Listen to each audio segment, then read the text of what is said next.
Here we're going to be taking a look at making promptable actions.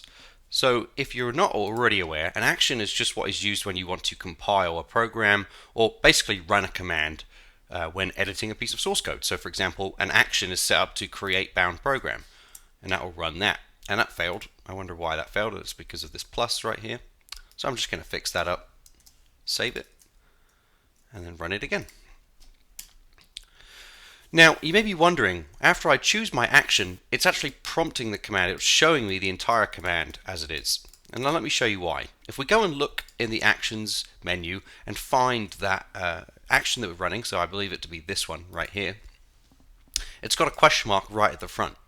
And that basically says, show me the entire command before it's run, and I'm just going to take it out and click Save and close it. And if we try and run it again, it's just going to run entirely.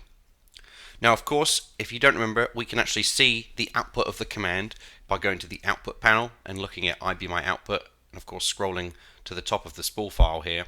We can see the command that it's running, the library list that was used, the current library that was used. Pretty straightforward. Now, there's one other really amazing thing that you can do with actions, and that is what this video is about: promptable actions. So if we go into actions, I'm going to make a duplicate of the one that we're working with. This one right here. And I'm going to call it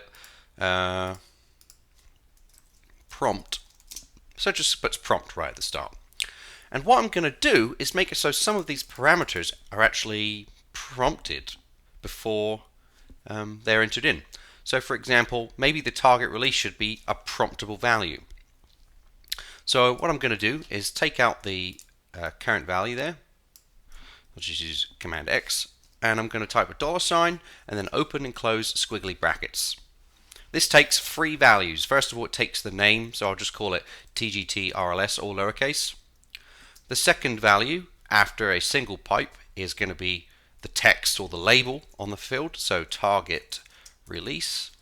And then the third value after the pipe is either going to be a string, which will be the initial value, or a comma delimited list for a drop down. So for example, maybe we want current to be the default, but then we also want V4 what is this, V4 R0 M0, no, it's V7, that's why. Yeah, V7 R0 M0, I think that's what the 7.1, and then maybe we want 7.2, 7.2, and then maybe we want 7.3 as well. Now if I save this and close the actions, and now I try and prompt it, so we see at the bottom here, prompt, it's actually given me a drop down with the available target releases that for this command that I've created. So if I want it to use current, if we clear the spool and I use current, it's going to execute with current as we saw. If I clear it again and run it, and I choose V7R3 and execute, this time it's going to run with V7R3.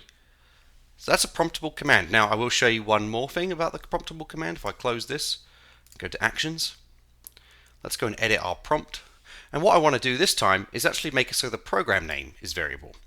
So I'm going to take that and we'll do the $sign, open and close squigglies, and I'm going to say name, or actually that should be lowercase, and then I'll take the name of the object, so I'll just call it program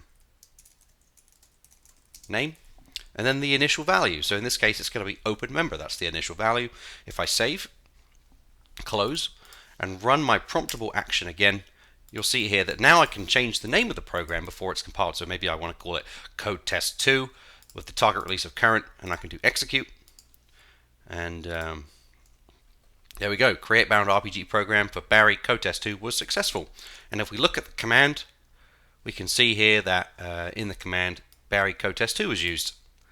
And they are promptable actions. They're very simple, and they really do allow for some extensibility to how you want to use the extension.